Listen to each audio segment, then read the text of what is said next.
अमेरिकेचं F-15 हे fighter jet काल इराणनं जमीनदोस्त केलं होतं आणि त्यातला पायलट शोधण्याचं काम सध्या सुरू आहे. आज आणखी एक अमेरिकन फायटर जेट इराणनं पाडलेलं आहे. A-10 हे फायटर जेट आज इराणनं मातीमध्ये मिळवलंय. डोनाल्ड ट्रम्प यांची दररोज नाचक्की होतीये. आता अमेरिका म्हणते की ते आपोआप पडलंय, तांत्रिक बिघाड होता वगैरे वगैरे, पण इराणनं ठामपणे दावा केलेला आहे की हे विमान आम्हीच पाडलंय. यात स्पष्टपणे दिसतंय की अमेरिकेचं मोठं नुकसान होत आहे. अमेरिकेला वाटतंय की हा संघर्ष आता कुठेतरी थांबला पाहिजे. रोज लाज घालवण्यापेक्षा कुठेतरी थांबावं असं ट्रम्पला मनातून वाटत असेल, पण त्यांचा इगो या सगळ्यापेक्षा मोठा आहे. इराण मात्र आपल्या अटी शर्थींवरती हा संघर्ष थांबवण्याच्या मूडमध्ये आहे. जरा सविस्तर बातमी समजून घेऊयात. इतक्या सहजपणे इराण अमेरिकेला अशी मात कशी देतोय, त्यांचे फायटर जेट्स या ठिकाणी नेस्तनाभूत करतोय. आज दुसरं फायटर जेट A-10 नेमकं कसं हाणून पाडलंय सगळं सविस्तर सांगतो. व्हिडिओ शेवटपर्यंत बघा. नमस्कार, मी अमोल किन्होळकर. आपण पाहत आहात महाराष्ट्र टाइम्स ऑनलाईन. इराण आणि अमेरिका यांच्यातील वाढत्या संघर्षाच्या पार्श्वभूमीवरती अमेरिकेचं A-10 थंडरबोल्ट सेकंड हे लढाऊ विमान पाडल्याची बातमी आज समोर आलेली आहे. मीडिया रिपोर्ट्सनुसार म्हणजे आजच इराणच्या हवाई संरक्षण दलानं पर्शियन गल्फमधील स्ट्रेट ऑफ होर्मुझ या ठिकाणी अमेरिकेच्या एका A-10 एअरक्राफ्टला लक्ष्य केलेलं आहे. इराणच्या सरकारी माध्यमांनी IRIB असा दावा केलेला आहे की हे विमान इराणच्या हवाई हद्दीचं उल्लंघन करण्याचा प्रयत्न करत होतं, तेव्हा आम्ही त्याला खाली पाडलेला आहे. इराणच्या लष्करी जनसंपर्क विभागानं या संदर्भातला एक व्हिडिओ देखील जारी केलेला असून त्यामध्ये क्षेपणास्त्र लागल्यानंतर हे विमान कोसळताना दिसत असल्याचा दावा केला जातोय. इराणच्या मते 24 तासांच्या आत त्यांनी पाडलेलं अमेरिकेचं हे दुसरं फायटर जेट आहे.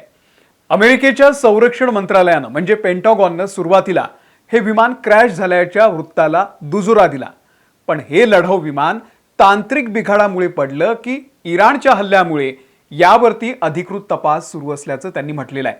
मिळालेल्या माहितीनुसार विमानातील एकमेव पायलट वेळेमध्ये बाहेर पडलेला असून त्याला सुरक्षित ठिकाणी वाचवण्यात आल्याचा सुद्धा दावा करण्यात आलेला आहे. A-10 हे विमान, ज्याला वॉर्थॉग असं म्हणूनही ओळखलं जातं, हे जमिनीवरती टार्गेट करण्यासाठी वापरलं जातं. जसं की टँक असतील किंवा तोफा असतील, त्यांच्यावरती हल्ला करण्यासाठी हे अत्यंत प्रभावी मानलं जातं. हे विमान खूप मजबूत असतं, तरीही ते इराणच्या एअर डिफेन्स सिस्टमनं पाडल्यानं लष्करी वर्तुळामध्ये मोठी खळबळ उडालेली आहे.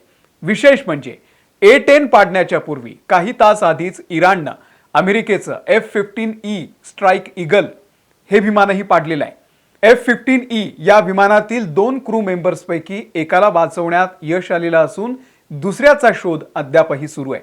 गेल्या 20 वर्षात अमेरिकेचे लढाऊ विमान थेट शत्रूच्या हल्ल्यामध्ये पाडण्याची ही कदाचित पहिलीच मोठी घटना असेल.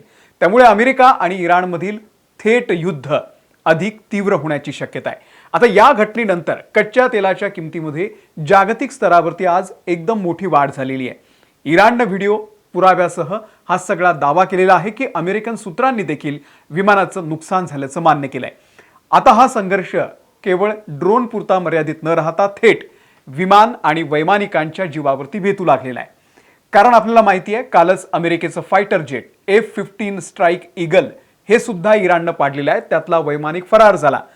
त्याला शोधण्यासाठी इराणमध्ये मोठमोठी बक्षिसं जाहीर केली जात आहेत. इराणच्या कोहुगिलुये आणि बोयर अहमद प्रांतामध्ये अमेरिकन फायटर जेट पाडल्यानंतर आता त्यातल्या पायलटला पकडण्यासाठी इराणनं आपली संपूर्ण संपत्ती आणि जी ताकद आहे ती आता पणाला लावलेली आहे.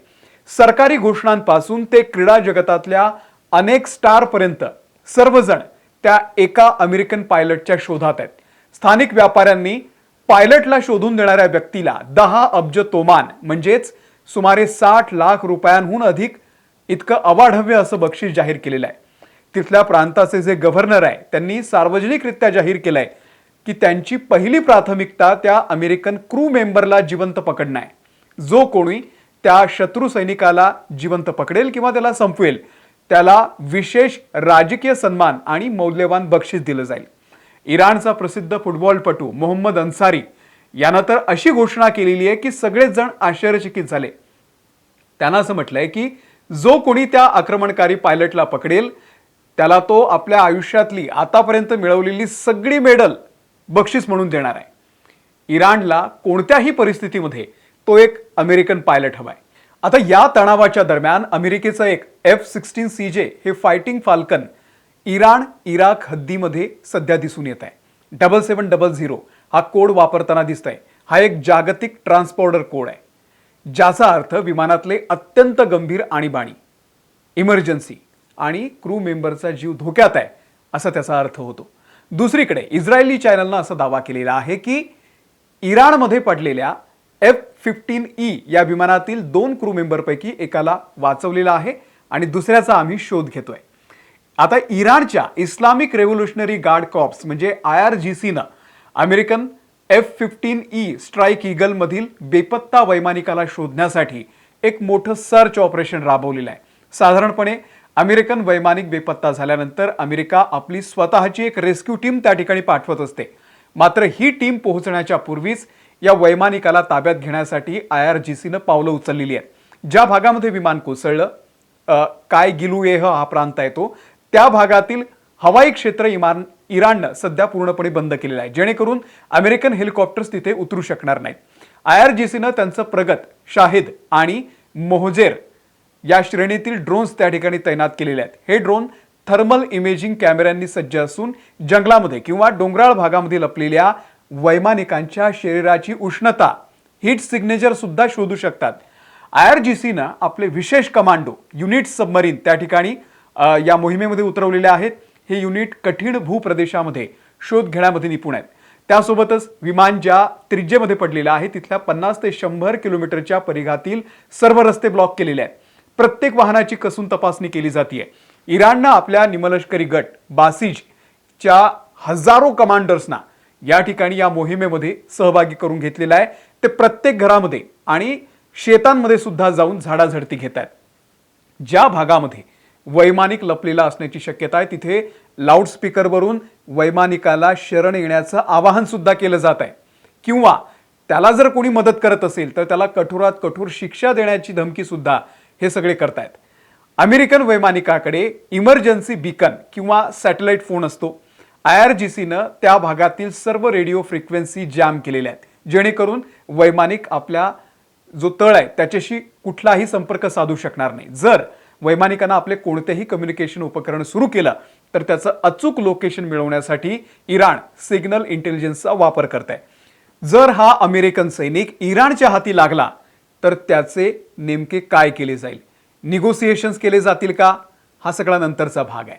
आणि त्यावरच हा जो संघर्ष आहे इराण आणि अमेरिकेचा, हा किती लांबणार आहे त्याचं भविष्य ठरणार आहे.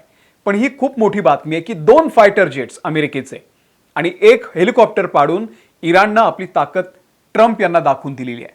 तुम्हाला या सगळ्या संघर्षाबद्दल नेमकं काय वाटतंय आम्हाला कमेंट करून नक्की सांगा. या व्हिडिओमध्ये इथेच थांबतोय. धन्यवाद.